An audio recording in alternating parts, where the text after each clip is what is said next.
Welcome to Contemplative Living, where we view contemplations for the week to have a better understanding of our spiritual paths. This is Contemplative Living with Dave Bennett, contemplations and reflective meditations. All right, hello and welcome to another episode of Contemplative Living, where we talk about concepts to bring contemplative living into everyday lives. Well, we're at the verge of a holiday week coming up, and so you might see some additional. I'm going to be doing some flash sales of some of my altar type material that I make in the wood shop. What I'm doing actually is I'm going to be testing out this coming week some new tech that I have, and probably at some point I'm going to be changing the platform, how all of this happens. So I just wanted to let you know in advance that on Facebook and in probably YouTube, you're gonna see some new things coming up. So today I want to read something from Marcus Aurelius. He says, "The universe is change, and life is opinion." And that's kind of the theme of what we're going to go through today. The universe is constantly in motion. And with that motion comes change. And that trickles down into our everyday lives and into ourselves, into even ourselves. So let's get started. All right. So the first, we're going to talk a little bit about our concepts of how we see ourselves and our lives. So first, we're going to explore fate. Our lives hurtle on and can change in an instant. How will you land? So if we're thinking of fate, we're allowing the universe, we're allowing whatever to determine which direction our life's going to take. But do we have to allow fate? There's some old sayings about fate can be a cruel mistress, but I don't believe that. I believe that fate is what we bring into our lives, into our conceptions. So if we are sincere and we have a loving intention in mind, I believe the universe is going to work its way to try to align that. Now, it may not appear in a way that we were expecting, because expectations are most of the time false. We expectations that we put on ourselves, that we put on a destination, or like, have you ever, when you were a child, you're going to go on this vacation, and so you had dreamed up what this vacation was going to be all about, and then you get there and it's totally different, not good or bad, but it's just different. And so our expectations many times lie to us, but that's all right. But fate can be a positive thing if we allow it to be. And I believe in that. I believe that we can allow fate to be a part of our lives. Now, destiny.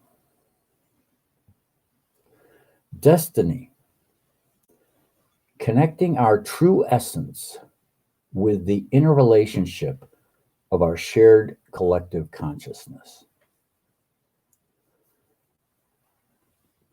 This is something that is just a part of who we are. Many of us don't make that connection, but when we connect to our true essence, our true nature, whether in meditation, in contemplation, whether it's in walks in the forest, but when we connect to ourselves deeply, we can feel that interrelationship and touch that shared collective consciousness. And when I say touch, many times some of that inspiration that we receive that turn us towards our destiny are coming from that collective consciousness. So if we allow ourselves to be who we are and connect to our deep inner self, we can flow with this destiny. We can flow with, and even fate. So fate and destiny.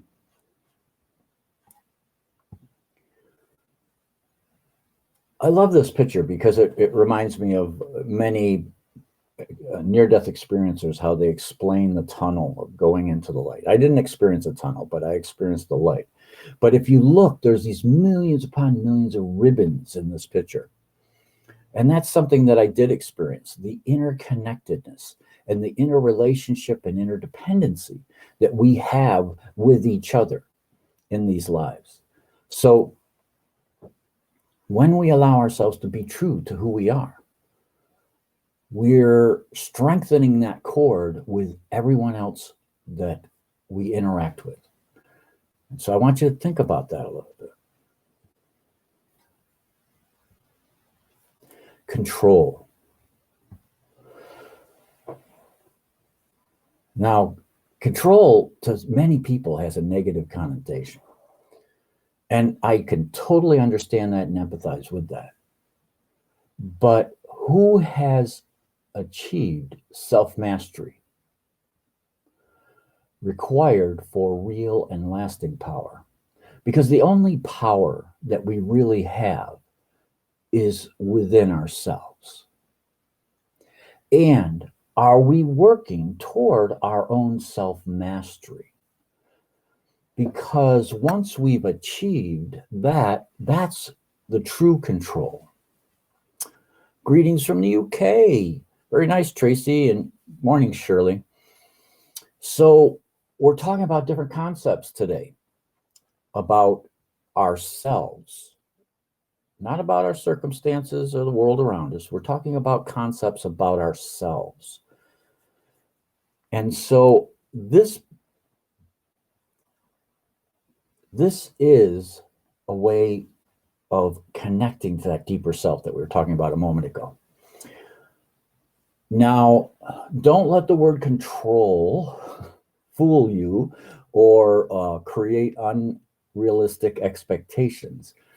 We're not trying to control our inner self. We're trying to control our emotions that tend to interfere with our inner self. And that's where we can become masters of our own destiny, masters of our own fate, is when we can be who we are in our own totality, in our inner greatness, and recognizing that. So that's what real and lasting power really is. It's when we are in control of ourselves. And many times we lose control because the circumstances of life interfere or we're bombarded by it. And that tends to pull us off center a little bit. And then that's when control slips away, as we get caught up in the drama-filled moment and get carried away. But the secret is to come back to your center and regain a sense of control, regain a sense of who you are. Now, I'm not saying to put all your emotions away. I'm saying put that passion into empowering, heart-centered type of work and type of livelihood or lifestyle. Put that to work in a positive way and an empowering way. And that way it becomes cyclical. As you give, you receive. And what you put out, you'll get back. But when you're off center and we're in that drama-filled moment, what are we putting out? Well, it's not something that we're going to want back. So we need to We need to maintain that sense of control.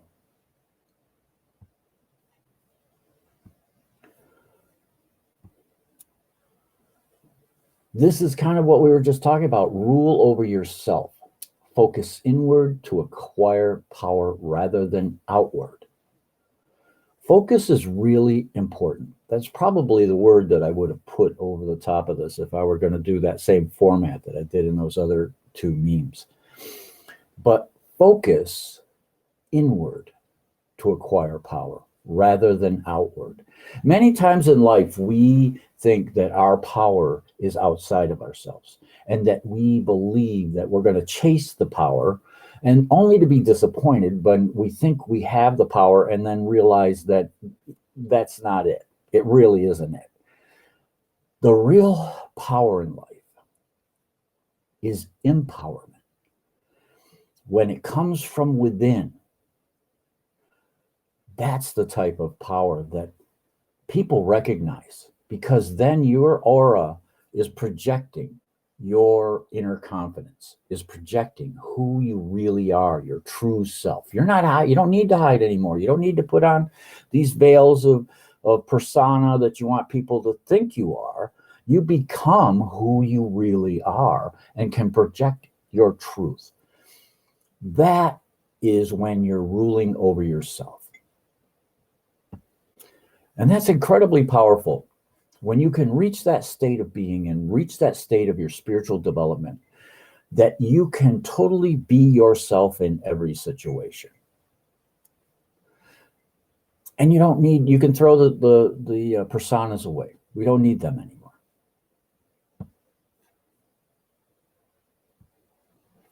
So if we achieve this,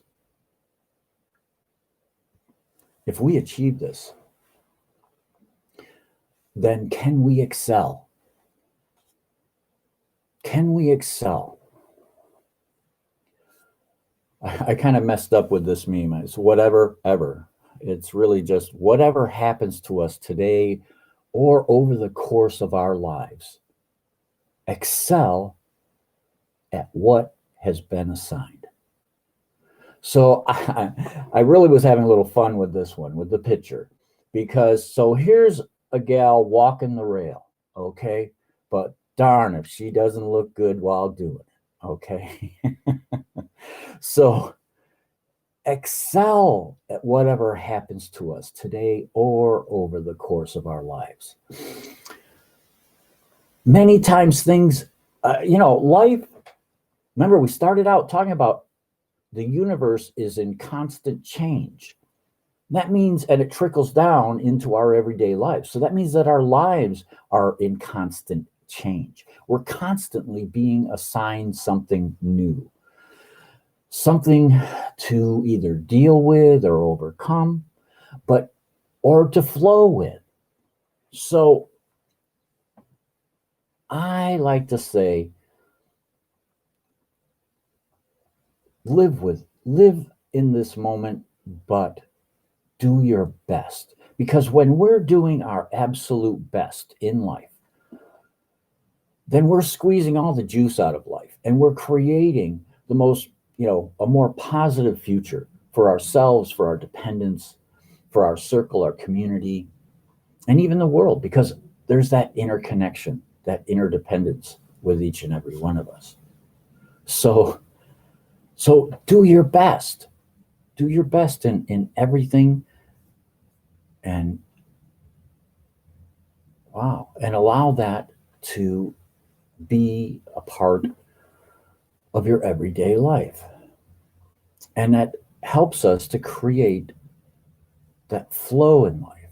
Now, I think I might have misplaced. Yes, there was one more, but I don't see it here. Hang on. There's one more that I'm going to bring in that I didn't see before, but I'm going to hide this one, show this one. Okay. So coming back to the universe is in constant state of change. And nothing is exempt from this fluidity. So if we look at everything that we've been talking about from the beginning, that we have fate and destiny working on us. But if we control ourselves, then we are working toward being a better person. We're getting control of ourselves, and then we're trying to excel in the work that we do. When we do that, we're working within the flow of the change that the universe is projecting or is assigning to us. I love the way, and I picked this picture because a waterfall is constantly changing. Yet, if I looked at Niagara Falls, yes, man has tried to stabilize Niagara Falls so that it's one fall, but it's always constantly changing because of the erosion of the water flowing over the edge. And so every moment it's in change, it's in flux, but yet we still think of it as the same because it's Niagara Falls. Just like our cells in our body are changing every day, are replacing each other. And within a certain amount of time, we are a completely different being, yet we are still the same person. That's being fluid. That's being flowing with the change. Now, your courses in life may divert. That's okay. That's okay. That's normal. That's normal because we know that the universe is change. But that's its normal state of being. It's constantly in motion. So knowing that when we have a diversion, when something falls away or something comes and creates an obstruction, then we become fluid and we either flow around or over. And we don't do it with drama. We don't do it with getting caught up in circumstances. We do it with self-control. We do it with loving intention and empathy. So I hope you have a great, now here in the States, I know we got some folks from the UK watching today, but here in the States, we're going into our Thanksgiving holiday week. And again, I said you'll probably see me popping on and off. And while I'm doing it, I'm testing out some new equipment and a different platform to be able to display all this stuff. And while I do that, rather than just being, wasting your time, I'll probably be offering some flash sales, flash sales of some of my altars and some of my altar supplies and things that I make out in the wood shop. So hey, what a better time, Black Friday's coming up. What a better time than to offer some really deep discounts because I've got a lot of inventory and I want to kind of reduce it. So, wow, we got a lot of people watching today.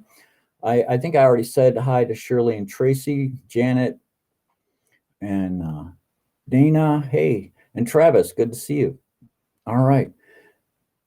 So I hope you have an amazing week and that you flow forward with heart-centered intensity. All right. Namaste.